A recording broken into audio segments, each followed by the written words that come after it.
తెలుగు భక్తి మార్గం ప్రేక్షకులకు నమస్సుమాంజలి. శ్రీ గురుభ్యో నమః. ఆపదామప్తారం ధాతారం సర్వసంపదాం లోకాభిరామం శ్రీరామం భూయో భూయో నమామ్యహం.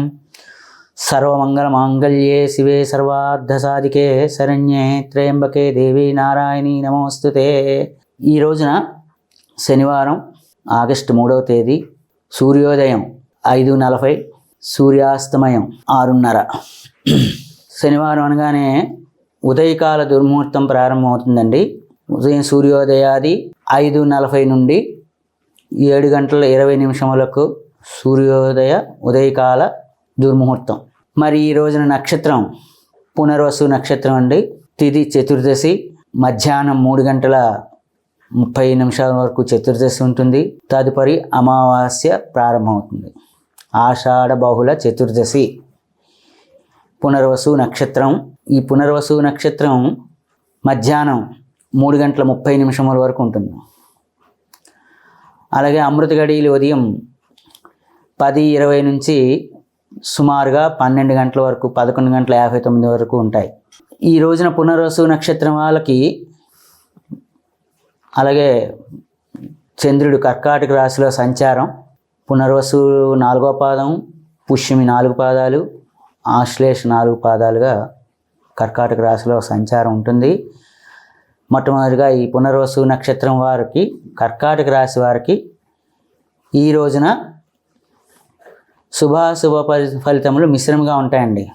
ఎందుకంటే జన్మంలో శని, జన్మంలో చంద్రుడు, జన్మరాశి కాబట్టి జన్మంలో చంద్రుడు, ద్వితీయంలో బుధుడు, అలాగే శుక్రుడు, అలాగే జన్మంలో కూడా రవిచంద్రులు కలిస్తేనే కదా అమావాస్య అన్నది ఏర్పడుతుంది. కాబట్టి రవిచంద్రులు కర్కాటక రాశిలో సంచారం. వీరికి భూ సంకల్పితమైనటువంటి వ్యవహారాలు, లావాదేవీలు అవనివ్వండి, అంతగా ఈ రోజున అనుకూలించబడవు.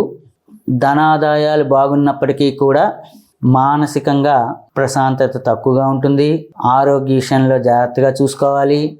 అలాగే పుష్యమి నక్షత్రం వాళ్ళు కూడా, వీరికి కూడా ప్రస్తుతం గోచార రీత్యా అష్టమ శని ఉన్నందున వీరికి కూడా ఆరోగ్యం లోపం ఉంటుంది.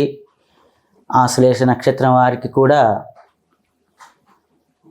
శుభాశుభ పరిణామాలు మిశ్రమంగా ఉంటాయి. రెండో ఇంట్లో బుధుడు వల్ల, రెండో ఇంట్లో శుక్రుడు వల్ల వీళ్ళకి గోచార రీత్యా ధనాదాయాలు బాగుంటాయి, వ్యవహారాలు జయంగా ఉంటాయి. ఒక భూ వ్యవహారాలు తప్ప మిగిలిన అంశములన్నీ కూడా వీరికి అనుకూలంగా ఉంటాయి. ఆరోగ్య లోపం కాస్త ఉంటుంది, మానసిక ప్రశాంతత తక్కువగా ఉంటుంది.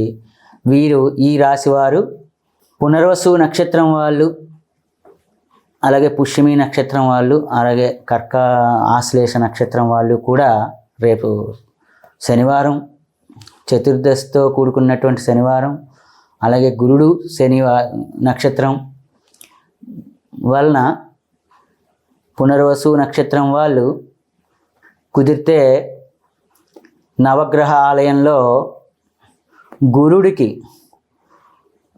కొమ్ము శనగలు, అలాగే పసుపు వస్త్రం, తగినంత దక్షిణతో గురుగ్రహం దగ్గర పెట్టి ఒక 3 సార్లు ప్రదక్షిణ చేసుకొని తదుపరి స్నానం ఆచరిస్తే ఫలితం చాలా దివ్యప్రదంగా ఉంటుంది. ఆరోగ్య అభివృద్ధి ఉంటుంది.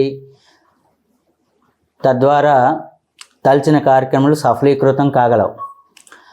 అలాగే పుష్యమి నక్షత్రం వాళ్ళు శనివారంతో కూడుకున్నది కాబట్టి తదుపరి పుష్యమి నక్షత్రమే ప్రారంభం అవుతుంది. కాబట్టి నువ్వులు ఒక 200 గ్రాములు తీసుకోండి, లేదు 190 గ్రాములైనా పర్వాలేదు. నల్లని వస్త్రము 19 రూపాయలు, కుదిరితే 19 రూపాయలు.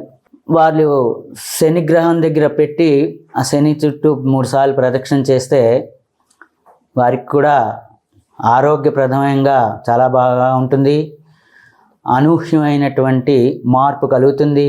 తద్వారా అభివృద్ధి పదంగా ముందుకి వెళ్ళడానికి కాస్త అనుకూలంగా ఉంటుంది. మరి ఆశ్లేష నక్షత్రం వాళ్ళు పెసలు దానం చేస్తే మంచిది. కుదిరితే వారు కూడా అష్టమ శనిలోనే ఉన్నారు కాబట్టి నవగ్రహ ఆలయంలో బుధుడికి పెసలు పెసలు పచ్చని వస్త్రం తగిన దక్షిణ పెట్టి బుద్ధి పాదాల దగ్గర పెట్టుకొని ప్రదక్షిణ చేసుకొని తదుపరి స్నానం ఆచరించో వీరికి కూడా చాలా ఉత్తమమైనటువంటి ఫలితాలు వస్తాయి. ధనాదాయం బాగుంటుంది, ఆరోగ్యప్రదంగా బాగుంటుంది. కాస్త నరముల బలహీనత కానీ నడుము నొప్పి కానీ కొంతవరకు తగ్గుముఖం పడతాయి. ఈ శాంతి చేసే ద్వారా వాళ్ళకి ఆరోగ్య అభివృద్ధి చెందుతారు. స్వస్తి.